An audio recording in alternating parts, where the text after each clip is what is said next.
Hello students, Mr. Jen here.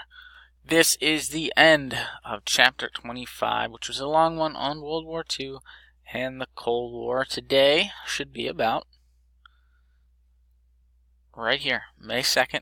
It's our study day. As always, we have a couple resources at our disposal.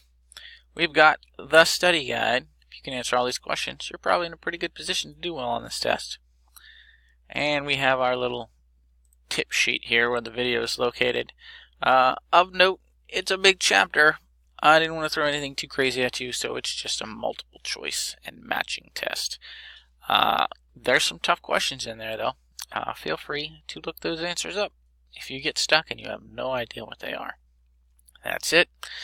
If we take a look at the test right here, you'll see it's a 50-pointer. Of note for this chapter, technically the Teen Biz falls on the same day of the test, which is a Thursday, so it might not be a bad idea to knock it out a day early on review day when you don't have anything else to do, which is today. So maybe do a little reviewing and then knock out your Teen Biz, so all you have is the test tomorrow. That's it for now. Good luck. Let me know if you have any questions. Otherwise, hey, have a great day.